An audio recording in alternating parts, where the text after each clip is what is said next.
Hello everybody, welcome to the Redmen TV. My name is Ben Kelly and this is the Liverpool World Cup Watch, a brand new show that is original and unlike any other on the channel.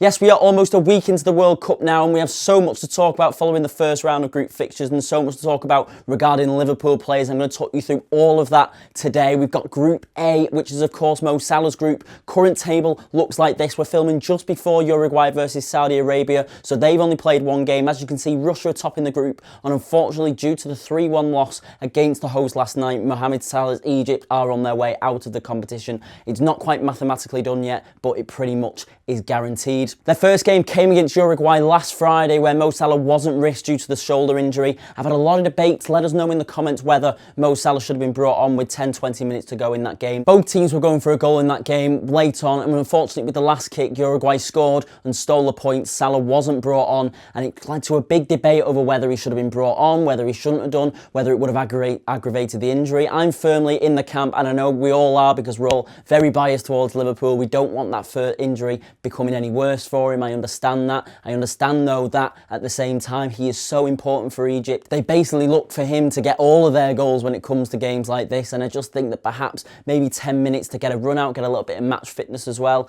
might have not been a bad idea. At the same time, Uruguay are a very tough side, and we know that players like Luis Suarez, Diego Godin, they may have given that shoulder a bit of a tug and tried to get on the bad side of it, you know, try and aggravate it even more. All in all though, the risk to just play for a point in that game didn't come off.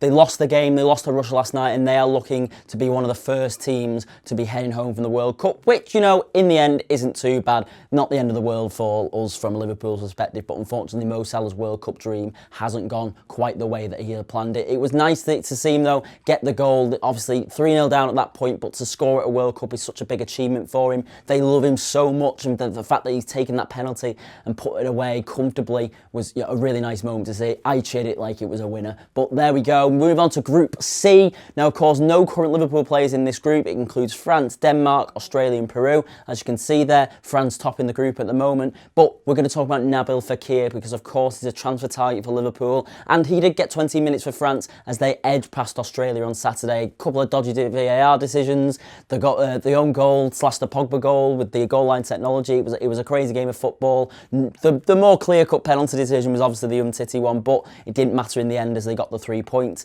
It didn't really impress me, to be honest, Nabil Fekir. Now, I understand it's very difficult to make an impact with just 20 minutes on the pitch, but he seemed sloppy in possession. He seemed to be dispossessed quite easily. Didn't really get himself up to the pace of the game as quickly as he perhaps should have done. So whether that's down to the fact that there's other things going on in his head, I don't know. But it'd be interesting to see if he can get back into the team for their next game, which is against Peru on Thursday at 4 o'clock. Should be interesting to see if he can get in the team and put in a better performance, really, because he wasn't that good against Australia. Group D, and Dejan Lovren was solid for Croatia on Saturday night as they beat Nigeria 2-0. An own goal and a Luka Modric penalty was enough to win them the points, but defensively Croatia were very sound. Lovren was pretty much the same player that we've seen for the majority of the season. Liverpool's shirt, very assured on the ball, good at making tackles, good at, you know, a lot of his decision making was spot on. Thought he was actually very good. I thought actually he was one of the best players on the pitch. Didn't have a lot to do, but when he did have things to do, he did it right, and that's all you can ask for in a game like that where really Croatia comfortably won. The top of the group with 2 games to play. The next one is versus Lionel Messi's Argentina. A Thursday, 7 o'clock. That will be a great game. How will Lovren face the test of Lionel Messi, Sergio Aguero, Paulo Dybala, all these players, all these talented players that he's going to have to come up against? It's going to be a tough game for Croatia, but Iceland managed to deal with it. You know, Argentina didn't look that great going up against Iceland on Saturday afternoon, so maybe Croatia will be able to work a few opportunities. They are a shambles at the back, Argentina. There's definitely goals in this game for Croatia. Be interested to see if Dejan Lovren himself can get one from a corner or a set piece. We'll have to wait and see. Group E, Roberto Firmino played 11 minutes for Brazil as they were held to a 1-1 draw versus Switzerland. To be honest, I didn't see a lot of this game. I saw the last half an hour, but I've seen the highlight reels. For me, drawing 1-1 with 10 minutes to go, you should have brought Roberto Firmino on a lot earlier, and to be fair, his performance proved that case even further. Gabriel Jesus was pretty much ineffective, wasn't very good at all. Firmino had a lot more flair to him, a lot more creativity when he came on, but he didn't have enough time to showcase that properly, I thought. And maybe in the next game against Costa Rica, which is on Friday, 1 o'clock our time, he might have a little bit longer on the pitch and he'll be able to further showcase his skills, because I think, you know, Gabriel Jesus is great for Brazil. He scores a lot of goals for his national side. side. But at the same time, you just can't beat Bobby Firmino on the ball. He's so good, he links everything up. He's so much more intelligent than Jesus, if you ask me. I just think that when he's on the pitch, you add a whole new dimension to your game, and that's what Brazil are going to find out if indeed they continue to play him and play him for a little bit longer in the next game. Another Liverpool target, Xherdan Shaqiri, of course, also played in this game for Switzerland. He was very, very isolated because of the way Switzerland set up. They invited a lot of pressure onto them from Brazil, and they were happy to defend. They obviously got the goal that they needed, and they came out with the point, which meant the game plan worked fine. He was okay. He didn't have too much to do. He wasn't allowed to do very much. But I've gone into a lot more detail about Xherdan Shaqiri at club level and international level. Did a video on him that was published earlier today. You can check out why I think Liverpool should be signing Xherdan Shaqiri up there. Marko Grujic didn't get on the pitch for Serbia as they beat Costa Rica 1-0. Unfortunately, didn't get any game time, but what a free kick from Alex Kolarov. I just had to say that.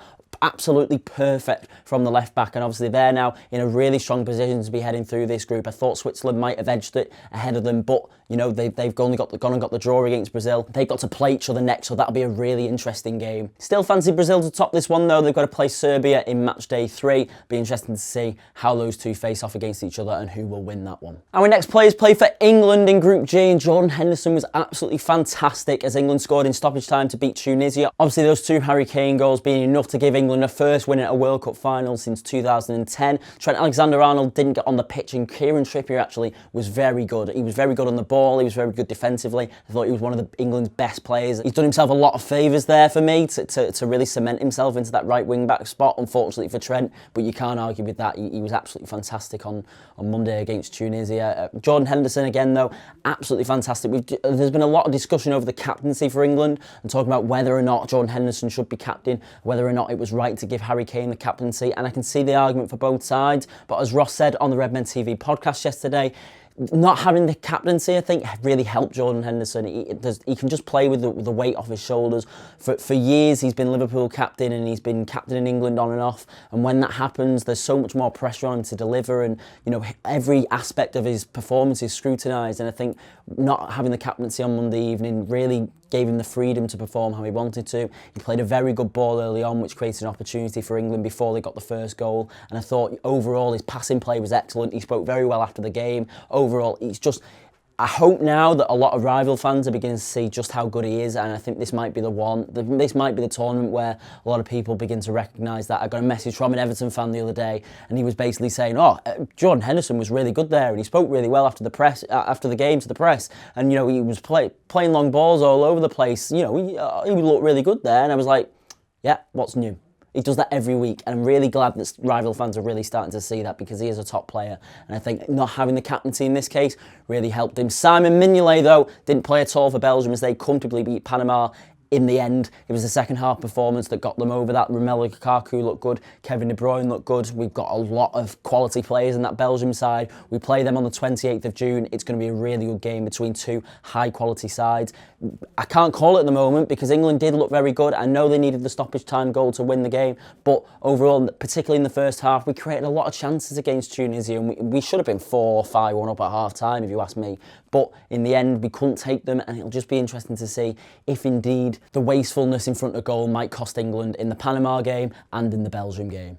And finally, Group F, Sadio Mane captained Senegal to their first World Cup finals win since 2002 as they beat Poland 2-1. He did all right, but he wasn't particularly amazing. Obviously, as a captain, he's probably doing a lot of stuff on the pitch that we don't hear, you know, doing a lot of talking and things like that. You'd hope he is anyway. The celebrations for the goal, though, were absolutely fantastic. I'm sure he had a lot of a hand in that. I'm sure he's going to take a lot of those celebrations back to Liverpool next season. Maybe we'll see a bit of him and Roberto Firmino doing a bit of Senegalese dancing when they score at Anfield next season. I certainly can't wait for that. Their next game is against Japan, and whoever wins that is essentially guaranteed a place to go through. That's Sunday the 24th of June, 4 p.m. But to be fair, the slightly more interesting game there will be Poland and Colombia, which is happening at 7 p.m. on Sunday evening. That's going to be a great game because whoever loses that is basically out, and that is a big, big shock. A draw doesn't really help either of them. A win for one of them puts the other one out. That's the game to watch on Sunday night. But Sadio Mane, 4 p.m, Japan versus Senegal. If he wins, he's through to the round of 16, and he could be playing England in the next round, and that'll be a really interesting matchup to see. And there it is, ladies and gentlemen, your World Cup watch for this week for the first round of fixtures. Thanks very much for watching. Let us know in the comments below who's impressed you the most at the World Cup this week, who's been the surprise package. I'll be back next week with another update. I've been Ben Kelly for the Redmen TV. Goodbye.